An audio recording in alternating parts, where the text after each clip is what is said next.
Avez-vous une idée de la quantité d'électricité consommée durant un concert? C'est énorme. La sonorisation, le système vidéo et les lumières consomment entre 50 et 300 kW.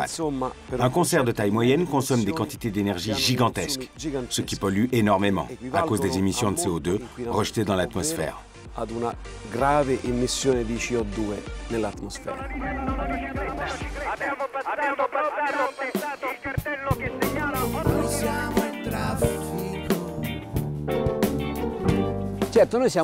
On est un groupe et on doit économiser l'énergie. On est un groupe et on donne des concerts. Nous,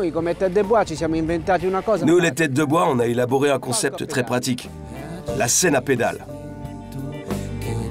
Le public vient avec son vélo. Il pédale et il produit l'énergie nécessaire pour faire fonctionner les équipements son et lumière que vous voyez autour de vous. Nous devons changer nos habitudes, créer de nouveaux horizons et peut-être un nouveau modèle de développement.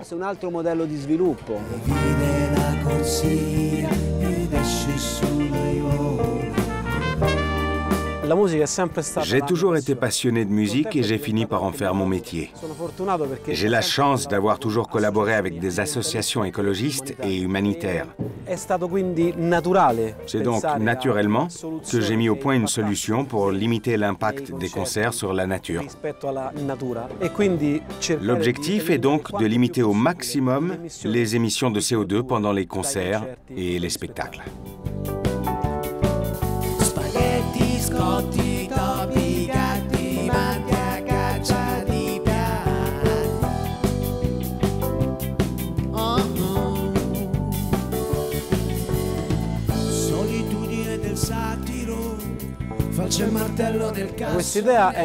L'idée des Colucce est née comme ça, pour organiser des concerts durables.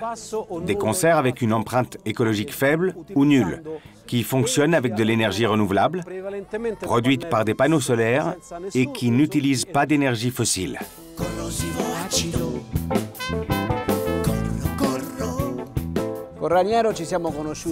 J'ai rencontré Raniero il y a 17 ans, dans des stations de métro, et on a donné 5 concerts.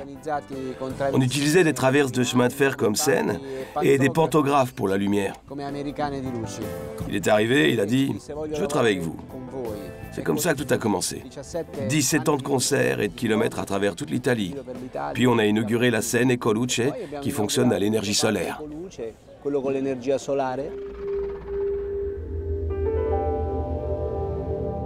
L'idée d'organiser des concerts écologiques et durables avec un équipement photovoltaïque est née à l'époque où je tournais un documentaire pour la Legambiente, une association environnementale italienne.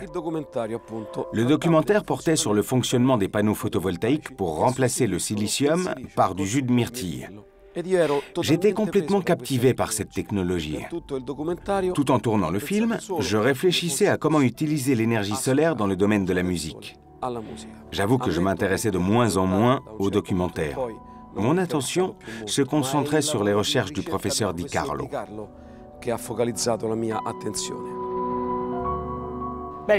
Ma rencontre avec Raniero a joué un rôle important dans ma vie et celle du laboratoire. Il nous a présenté une idée originale, celle d'utiliser l'énergie photovoltaïque dans un domaine inhabituel, celui du spectacle.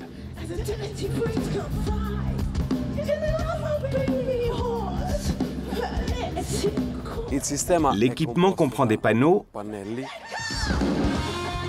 et le système spécial des Colucce qui contrôle en temps réel la quantité d'énergie stockée dans les accumulateurs, la qualité des accumulateurs, l'énergie résiduelle et la quantité de CO2 économisée.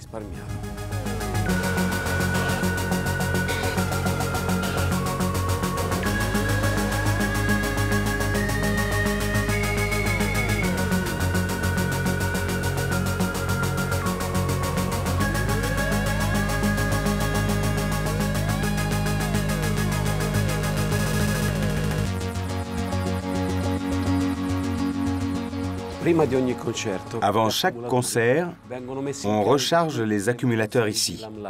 dans les entrepôts de Limelight, un des plus grands services en Europe. Ici, il y a un toit photovoltaïque de 17 kW qui charge en 8 heures un système électrique de 30 ampères triphasé.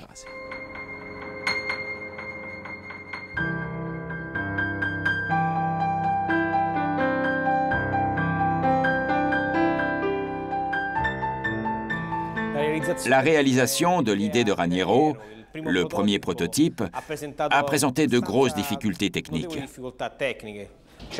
Il fallait connecter les batteries, bien calibrer l'électronique autour de la batterie, gérer les systèmes de chargement et les sources photovoltaïques. Toute une série de problèmes techniques qui furent cependant résolus de façon élégante et innovante.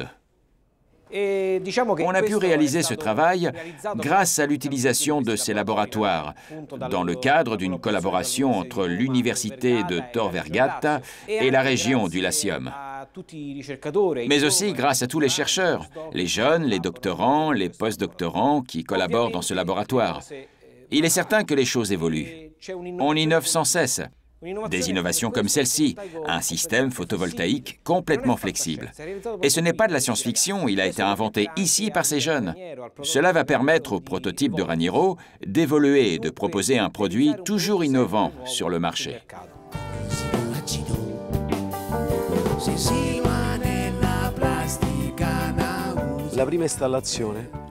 On a réalisé notre première installation en utilisant les batteries de nos camions, camionnettes et voitures.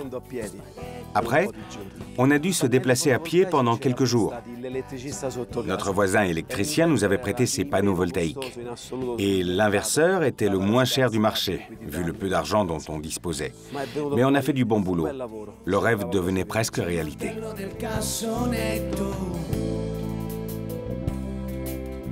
Scudo crociato sotto l'elmetto, qualcuno butta un manubrio e due pedali e nasce un fiore, nasce un fiore, nasce un fiore.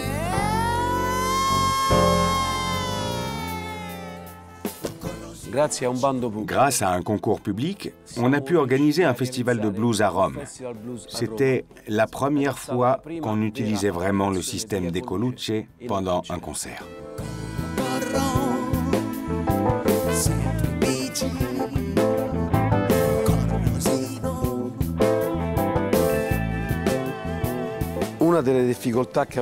Une de nos difficultés fut d'avoir donné la priorité à une politique du petit pas, basée sur la culture et l'environnement, et de ne pas avoir tout de suite succombé aux tentations commerciales et à l'exploitation du brevet.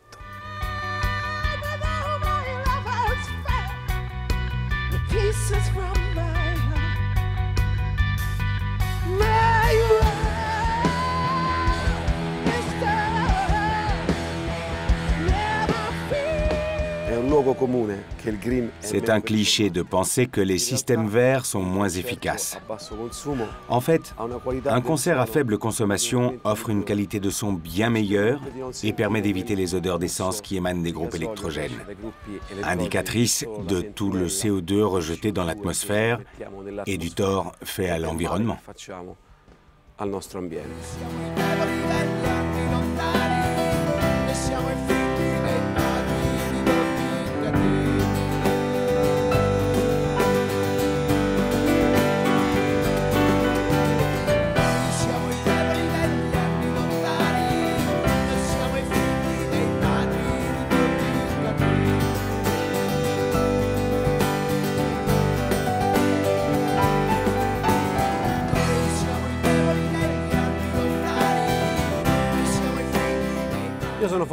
J'ai de la chance.